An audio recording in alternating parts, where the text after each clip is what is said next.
आज हम सीखेंगे ट्रेडिंग के दौरान वॉल्यूम को कैसे यूज करते हैं। चाहे आप स्विंग ट्रेडिंग करते हो, चाहे आप इंट्राडे ट्रेडिंग करते हो, चाहे आप कोई भी ट्रेडिंग करते हो, वॉल्यूम का इस्तेमाल हर जगह होता है। अब सवाल ये पैदा होता है, ये ट्रेडिंग जर्नी में वॉल्यूम इतना जरूरी क्यों होता है। इसी को जानने के लिए इस वीडियो में हम यही सीखेंगे, इसीलिए इस वीडियो को शुरू से लगाकर लास्ट तक देखना। दोस्तों, सबसे पहले बात करते हैं व्हाट इज वॉल्यूम। आखिर वॉल्यूम है क्या। मान लीजिए हम 15 मिनट का टाइम फ्रेम सिलेक्ट करते हैं, चार्ट पर हम वॉल्यूम अप्लाई करते हैं। वॉल्यूम को परफेक्ट तरीके से कैसे लगाना है आगे जाके बताऊंगा। चार्ट पे आपको कुछ कैंडल्स नजर आ रही हैं, कुछ नीचे वॉल्यूम पर भी देखें तो छोटी बड़ी कैंडल नजर आ रही हैं। 15 मिनट की अगर एक कैंडल देखें और अगर नीचे देखें तो वॉल्यूम काफी हाई है। वॉल्यूम वाली कैंडल हमें बता रही है इस टाइम फ्रेम के अंदर कितने ज्यादा ऑर्डर प्लेस हुए हैं। नीचे वाली कैंडल को या कैंडल या आप बार कह सकते हैं, ये छोटी बड़ी हैं। यहाँ से हमें ये पता चल रहा है कि ऑर्डर कम लग रहे हैं। अगर आगे देखें तो वॉल्यूम के अंदर बड़ी बड़ी कैंडल बन रही हैं, तो इससे हमें पता चलता है कि बायर और सेलर ज्यादा ऑर्डर लगा रहे हैं, यानी कि ज्यादा ट्रांजैक्शन हो रही है।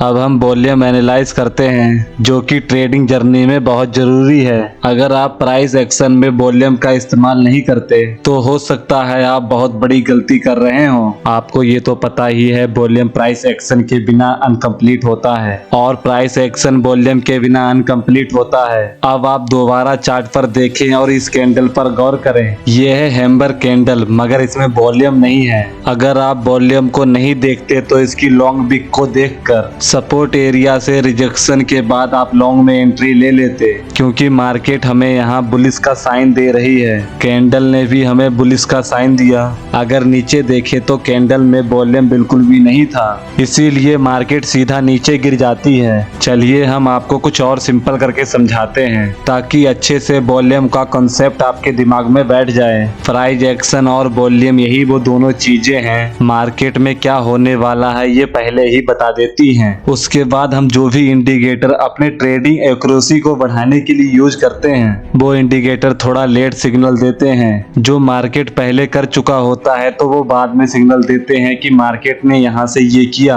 क्योंकि आप जो भी इंडिकेटर को देखते हो या यूज करते हो, ये इंडिकेटर प्राइस या वॉल्यूम से ही बने होते हैं। कुछ इंडिकेटर प्राइस एक्शन और वॉल्यूम को मिलाकर बनाए जाते हैं, क्योंकि मार्केट में सबसे पहले प्राइस एक्शन और वॉल्यूम में चेंजिंग आती है। इंडिकेटर उनको रीड करने के बाद हम तक पहुंचाते हैं। अगर आपका वॉल्यूम और प्राइस एक्शन पर पूरा कंट्रोल है तो आपको ज्यादा इंडिकेटर लगाने और देखने की कोई जरूरत नहीं है। अब हम ये जानते हैं कि वॉल्यूम को इस्तेमाल करके हम ट्रेड कैसे ले सकते हैं। यहाँ चार्ट पर हमने एक रेजिस्टेंस लाइन ड्रॉ की है और यहाँ पर एक सपोर्ट लाइन ड्रॉ करते हैं। यहाँ देखिए ये ग्रीन कैंडल रेजिस्टेंस लाइन को ब्रेक कर रही है। अब हमें कैसे पता चलेगा कि ये एक जेन्युइन ब्रेकआउट है या कि फेक ब्रेकआउट है। तो इसके कंफर्मेशन के लिए हम नीचे वॉल्यूम में देखेंगे, तो देखिए नीचे वॉल्यूम की कैंडल काफी बड़ी बन चुकी है, यानी कि यहाँ पर बायर का काफी प्रेशर है, इसीलिए यहाँ पर वॉल्यूम काफी ज्यादा हाई है।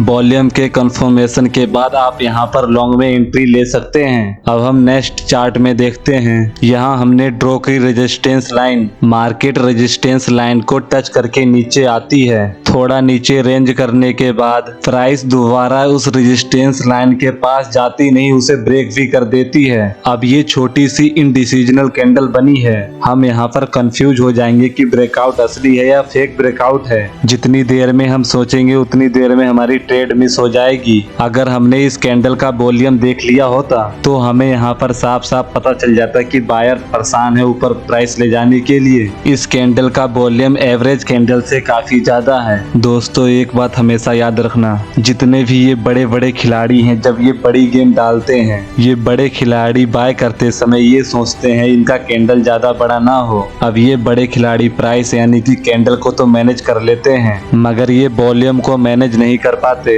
इसीलिए जो मार्केट में हो रहा होता है, यानी कि ऑर्डर लग रहे होते हैं या ऑर्डर नहीं लग रहे हैं, वॉल्यूम हमें नीचे बता रहा होता है। अगर प्राइस एक्शन और वॉल्यूम में अंतर है तो वहां से मार्केट रिवर्स हो सकता है। वॉल्यूम को ज्यादा डिटेल में जानने के लिए आप वॉल्यूम पर क्लिक करेंगे, सेटिंग में जाएंगे, यहाँ स्टाइल में जाने के बाद वॉल्यूम एमए का जो ऑप्शन है उस पर क्लिक कर देना है। ओके पर क्लिक करने के बाद वॉल्यूम वॉल्यूम के ऊपर एक मूविंग एवरेज लाइन लग जाएगी। यहाँ पर आपको ऑटोमेटिक पता चल जाएगा। अगर आपका वॉल्यूम इस लाइन से नीचे है तो ये बड़े बायर इस मार्केट में ओपन नहीं हुए, यानी कि इस मार्केट में खाली रिटेलर है, बड़े प्लेयर इस मार्केट में नहीं है। अगर इस मूविंग एवरेज के लाइन से वॉल्यूम ऊपर जा रहा है, इसका मतलब हमारा वॉल्यूम एक एवरेज से ज्यादा है। एक चीज आपको ध्यान में और रखनी है, अगर चार्ट पर प्राइस बढ़ रही है और साथ ही साथ वॉल्यूम भी बढ़ रहा है तो आप मान सकते हैं ये एक स्ट्रॉन्ग बुलिश सिग्नल है, तो इसमें आप अपने पॉइंट से एंट्री ले सकते हो। दूसरी तरफ प्राइस बढ़ रही हो और वॉल्यूम ना बढ़ रहा हो तो वो एक वीक ट्रेंड होता है, चाहे वो बुलिश हो या बेरिश, तो आप उसे अवॉइड कर सकते हैं। प्राइस के साथ अगर वॉल्यूम भी बढ़ेगा तभी आप एंट्री लेंगे, वरना आप वेट करेंगे।